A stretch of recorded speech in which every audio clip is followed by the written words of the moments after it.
ابھی آپ براہ راست لیے چلتے ہیں. خواجہ آصف قومی اسمبلی میں خطاب کر رہے ہیں. ایسے چند روز قبل ان کو ٹریٹ کیا. وہاں میں دن رات وارداتیں ہو رہی ہیں. Absolutely no law and order, complete chaos in K P. اس صورت میں وہ کلیم کر رہا ہے کہ مجھے جو ہے میرا اقتدار جو پاکستان کی پارلیمنٹ نے ووٹ آف نو کانفیڈنس سے اس سے چھینا تھا وہ واپس کیا جائے. وہ ڈیسپریٹ ہے, بلکہ ایک نئے مذہب کی جو ہے وہ تشکیل کر رہا ہے. جس طرح کی وہ باتیں کر رہا ہے اور جس طرح کے وہ پوسٹر لگا رہا ہے کہ جو ہے جس طرح بنی اسرائیل گزرے تھے اور سمندر پھٹ گیا تھا, وہ پوسٹر کی جگہ وہاں پہ جو فلموں میں حضرت موسیٰ کی تصویر ہے وہاں پہ اپنی تصویر لگا کے جو ہے نا وہ عبور کر رہا ہے سمندر. کبھی حقیقی آزادی کی بات کرتا ہے, اور حقیقی آزادی کیا ہے وہ ساری کی ساری آڈیو لیک سے پتہ لگ گئی ہے. کبھی بیرونی سازش کی بات کرتا ہے, وہ بھی آڈیو لیک سے پتہ کر رہی ہے. یہ تو ابھی ابتدا ہے, یہ بالکل اس کا اصلی چہرہ جو ہے, بھیانک چہرہ جو ہے وہ سارا سامنے آنے والا ہے. لیکن اس وقت جو ہے اس ہاؤس کی توجہ مرکوز ہونی چاہیے کے پی کی حکومت کی. یہ آگ جو ادھر ادھر انہوں نے اس کی نیگلیجنس کی وجہ سے یا ڈیلیبریٹلی وہاں پہ جو لگائی گئی ہے وہ کہیں دوسری جگہوں پہ نہ آ جائے. کوئی زیادہ دور کی بات نہیں ہے. یہ سچویشن پہلے ہم دیکھ چکے ہیں, اور ہماری افواج نے بے شمار قربانیاں دے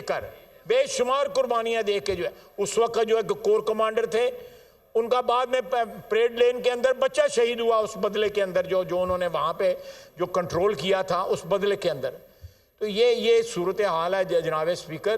میرا تو خیال ہے کہ اس سچویشن کے اوپر ہاؤس کو ایک بحث کرنی چاہیے, ایک دن مختصر ہونا چاہیے کہ اس وقت کے پی میں کیا ہو رہا ہے. میں بہت بہت شکریہ آپ کا. میاں جاوید لطیف صاحب. شکریہ جناب اسپیکر. یہ بات حقیقت ہے کہ خیبر پختونخوا میں کرپشن ہو, لا قانونیت ہو. نیوز اسٹوڈیو سے اب تک کے لیے اتنا ہی. باخبر رہنے کے لیے دیکھتے رہیے دنیا نیوز.